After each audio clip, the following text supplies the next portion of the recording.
സിലിനൊരു കാതല് ഒരുപാട് കോസ്റ്റ്യൂംസ് ഉണ്ടെങ്കിലും ഈ ഒരു കോസ്റ്റ്യൂം കാണാൻ ഒരു പ്രത്യേക ഭംഗിയെന്നില്ലേ. ഇത് ഒരുപാട് പേര് ഇങ്ങനെ റീക്രിയേറ്റ് ചെയ്തിട്ടുള്ളതൊക്കെ ഞാൻ കണ്ടിട്ടുണ്ട്. അപ്പൊ ഈ ഒരു ടോപ്പ് എനിക്കിങ്ങനെ റീക്രിയേറ്റ് ചെയ്യാൻ ഭയങ്കര ആഗ്രഹം ഉണ്ടായിരുന്നെങ്കിൽ പോലും ഞാൻ അത് ഇതുവരെ ചെയ്തിട്ടില്ല. പക്ഷെ എന്നെ ഒരു കസ്റ്റമർ കോൺടാക്ട് ചെയ്തു ഈ ഒരു ടോപ്പ് ചെയ്തു തരുമെന്ന് ചോദിച്ചിട്ട്. അപ്പൊ ഈ ഒരു റിക്വസ്റ്റ് കേട്ടപ്പോ എനിക്കിത് ഓൾറെഡി ചെയ്യണം എന്ന് ആഗ്രഹം ഉണ്ടായിരുന്ന ഒരു സംഭവമാണല്ലോ. ഇത് കേട്ടപ്പോ അത് കേൾക്കാത്തപ്പോ ഞാൻ ഓക്കെ പറഞ്ഞു. അപ്പൊ എനിക്ക് ഒരു ഓർഡർ എന്ന കസ്റ്റമർ മാഹി എന്നുള്ള കസ്റ്റമർ ആയിരുന്നു. ഇനി ഒരു ഓർഡർ എടുത്തതിന് ശേഷമാണ് ഞാൻ ഇങ്ങനെ ആലോചിക്കുന്നത് ഇതെന്താന്ന് വെച്ചാൽ ഇന്നറും ഔട്ടറും ഒക്കെ ആയിട്ട് ഒരു കോട്ട് പോലൊക്കെ വരുന്ന ഒരു ടോപ്പാണല്ലോ. അപ്പൊ ഇത് ഞാനൊരു പ്രോപ്പർ അളവൊന്നുമില്ലാതെ ചെയ്ത് കഴിഞ്ഞാൽ ക്ലിയർ ആവോ വൃത്തിയാവോ എന്നുള്ളൊരു കൺഫ്യൂഷൻ. പിന്നെ ഞാൻ എന്തായാലും ചെയ്യാന്ന് പറഞ്ഞ വർക്കല്ലേ. അപ്പൊ പിന്നെ ഞാൻ കസ്റ്റമറിനോടും കൂടെ ഒന്ന് ചോദിച്ചിട്ട് ഈ ഒരു കോട്ട് സെപ്പറേറ്റ് വരുന്ന പോലത്തെ ആ ഒരു സംഭവം മാറ്റിയിട്ട് ടോപ്പിൽ തന്നെ നമുക്ക് കണ്ടാൽ ഒരു കോട്ടാണെന്ന് തോന്നുകയും ചെയ്യും. എന്നാൽ ടോപ്പിൽ തന്നെ അത് വരുത്തുന്ന വിധത്തിൽ സ്റ്റിച്ച് ചെയ്തോട്ടെ എന്നൊരു പെർമിഷൻ ഒക്കെ ചോദിച്ചിട്ട് അങ്ങനെ ചെറിയൊരു റീഡിസൈനിങ് ചെയ്തിട്ടാണ് ഞാൻ ഈ ഒരു ടോപ്പ് ചെയ്തത്. അപ്പൊ ഞാൻ ഈ ഒരു ടോപ്പ് ചെയ്യാൻ വേണ്ടിയിട്ട് 2 ടൈപ്പ് മെറ്റീരിയൽസ് ആണ് എടുത്തത്, ജോർജറ്റും അതേപോലെ തന്നെ ക്രേപ്പും. അപ്പൊ ഈ ഒരു ക്രേപ്പ് തന്നെ 2 കളേഴ്സും ജോർജറ്റിലും 2 കളേഴ്സും അങ്ങനെയായിരുന്നു ഈ ഒരു ടോപ്പ് ചെയ്യാൻ വേണ്ടിയിട്ടുള്ള മെറ്റീരിയൽ സെലക്ഷൻ. അപ്പൊ ഞാൻ ഇതെങ്ങനെ ചെയ്തതെന്ന് വെച്ചാൽ ഫസ്റ്റ് ഇതിന്റെ മെയിൻ കളർ ആയിട്ടുള്ള ആ ഒരു ക്രേപ്പ് മെറ്റീരിയൽ ഉണ്ടല്ലോ അത് ഞാൻ കട്ട് ചെയ്തു. അതാണ് ഞാൻ ഇതിന്റെ ഒരു ഔട്ട്ലൈൻ ആയിട്ട് എടുത്തത്. എന്നിട്ട് ഈ ഒരു ഔട്ട്ലൈനിലാണ് ഞാൻ ബാക്കി പണികൾ ചെയ്തത്. അതായത് ഫ്രണ്ട് പാർട്ട് കണ്ടാലേ അറിയാം ഡബിൾ കളറാണ്.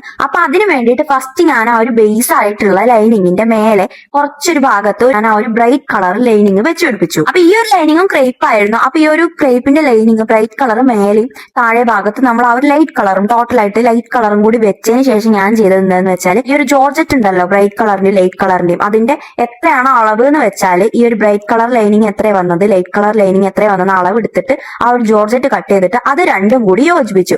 എന്നിട്ട് ഈ ഒരു ലൈനിങ്ങിന്റെ മേലെ ഞാനത് ഫിറ്റ് ചെയ്തു. എന്നിട്ട് പിന്നെ അതിന്റെ മേലെയായിട്ട് ഞാൻ ആ ഒരു ലൈറ്റ് കളർ ജോർജറ്റ് ഉണ്ടല്ലോ അത് ഈ ഒരു ഷേപ്പിന് വെട്ടിയിട്ട് ഞാനത് ആ ഒരു മേലെയും കൂടെ ചെയ്തു കൊടുത്തു ഒരു കോട്ടിന്റെ ഷേപ്പിൽ വരാൻ വേണ്ടിയിട്ട്.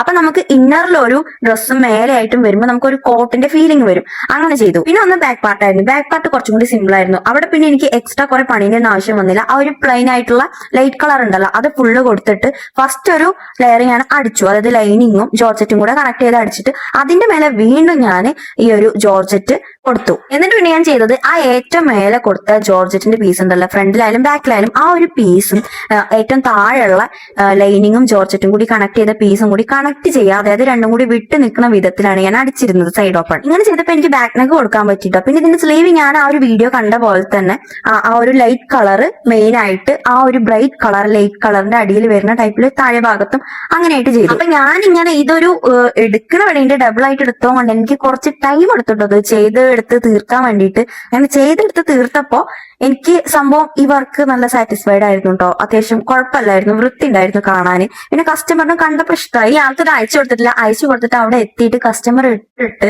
തായി എന്ന് പറഞ്ഞാൽ മാത്രമേ ഞാൻ ഫുള്ളി സാറ്റിസ്ഫൈഡ് ആവുള്ളൂ. അങ്ങനെ തന്നെ ആവട്ടെ എന്ന് ഞാൻ പ്രാർത്ഥിക്കുകയാണ്. പിന്നെ എന്താന്ന് വെച്ചാൽ സൈസുകൾ തരുമ്പോ XL, XXL, ലാർജ്, മീഡിയം സൈസുകൾ തരുമ്പോ അതിന്റെ ആ ഒരു മെഷർമെന്റിൽ മാത്രമേ ചെയ്യാൻ പറ്റുള്ളൂ. അപ്പൊ ഇത് കസ്റ്റമർ ഇട്ടിട്ട് എങ്ങനെയാലും ചിലപ്പോൾ വണ്ണം കൂടിയോ കുറഞ്ഞോ ഒക്കെ ഇരിക്കും. അത് പിന്നെ അവര് കുറച്ച് വണ്ണം കൂട്ടിയാലോ കുറച്ചാലോ കുഴപ്പമില്ല. എന്നാൽ പോലെ അത് ഇട്ടിട്ടുള്ള ഒരു പെർഫെക്ഷൻ ഉണ്ടല്ലോ അത് കാണുമ്പോഴേ അതൊരു ഫുള്ളി സാറ്റിസ്ഫൈഡ് ആവുള്ളൂ. അപ്പൊ എനിവേ ഈ ഒരു വർക്കിനെ കുറിച്ച് നിങ്ങളുടെയൊക്കെ അഭിപ്രായം എന്താ?